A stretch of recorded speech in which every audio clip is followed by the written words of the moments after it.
Assalamualaikum warahmatullahi wabarakatuh. Bismillahirrahmanirrahim. Alhamdulillahirabbil alamin. Allahumma shalli wa sallim ala sayyidina Muhammadin wa ala alihi wa sahbihi ajma'in. Amma ba'du.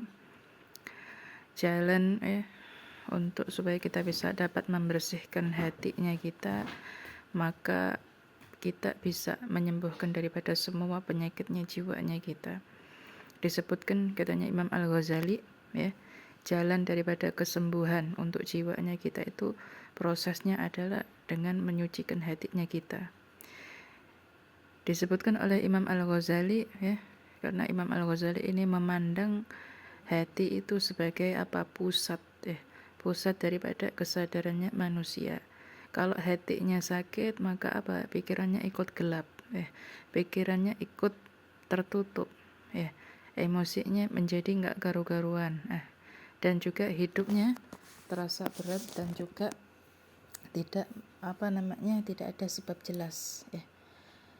Sebaliknya kalau hatinya bersih, kalau hatinya bersih, bahkan ketika dia dalam keadaan menderita, sekalipun bisa dia merasakan ringan, dan juga di dalam hal yang seperti ini, di dalam kerangka yang seperti ini, penyembuhan jiwa itu bukan terapi yang cuma sementara, tapi harus dengan proses dimurnikan batinnya yang secara bertahap. Jadi nggak ada yang secara langsung bersih, langsung langsung bagus batinnya, nggak ada.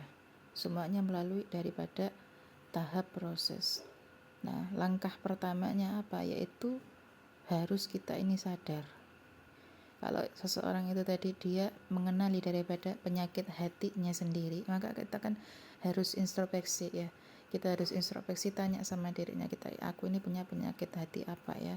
Aku apakah iri, apakah sombong, apakah ria, apakah dendam, apakah aku ini cinta berlebihan pada pujian, ataupun aku ini ketergantungan dengan penilaiannya orang. Maka disebutkan oleh Imam Al-Ghazali, orang yang gak sadar bahwa hatinya sakit, maka dia tidak akan pernah mencari obat. Kemudian setelah kita sadar, apa nih yang menyebabkan penyakit-penyakit hati seperti ini, maka kita harus membersihkannya dengan yaitu dengan taubat. Taubat itu bukan cuma kita menyesali daripada dosanya kita, tapi memutar daripada arah hidupnya kita. Dan ini keputusan yang mana batinnya kita nggak lagi memberikan ruang pada kebiasaan yang sudah biasa untuk mengotori hati. Jadi tidak memberikan ruang sama sekali.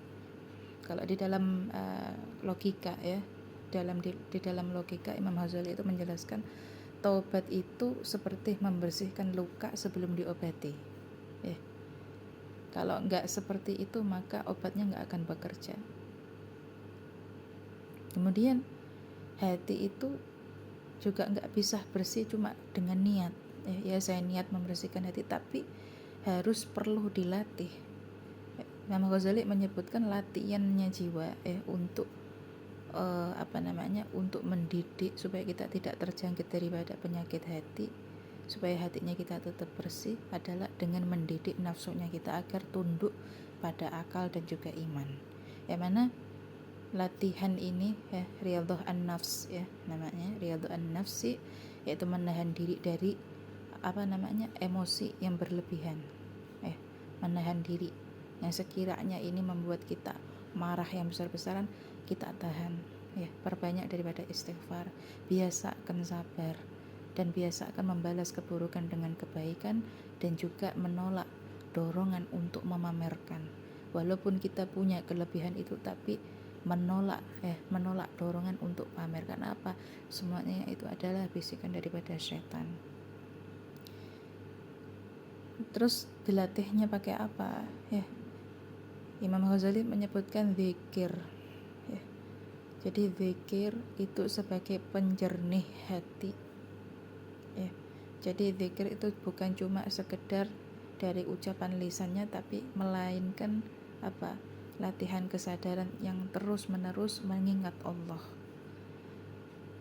terus dia dengan berzikir dia akan mengingat Allah, maka hati, ya, hatinya seseorang yang ketika dia selalu mengingat Allah akan perlahan-lahan bersih daripada kecemasan berlebihan, emosi yang berlebihan, karena dia nggak lagi merasa sendirian menghadapi hidup. Justru yang harus kita pahami, ya, yang harus kita pahami, kita itu mungkin ngerasa sendirian. Akhirnya apa itu yang bisa menjatuhkan daripada emosinya kita. Kemudian Imam Ghazali juga menekankan pentingnya kita uzlah. Uzlah itu bukan hanya uzlah zahir, tapi juga uzlah batin. Bukan harus menjauh dari manusia, tetapi juga memberikan ruang bagi hatinya, memberikan ruang bagi hatinya diri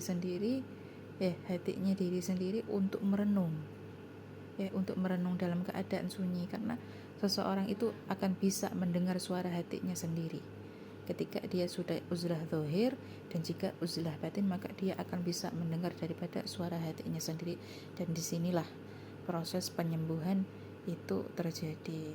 Karena apa? Hati yang bersih akan melahirkan jiwa yang sehat. Hati yang bersih, badannya kita maka juga ikut sehat. Bukan dunia yang harus berubah agar kita tenang, karena dunia ini penuh dengan ujian, tetapi hatinya kita yang harus kita jernihkan agar apa? Dunia ini enggak lagi mengacaukan kita. Mudah-mudahan manfaat untuk diri anda sendiri dan untuk antum semua. Assalamualaikum warahmatullahi wabarakatuh.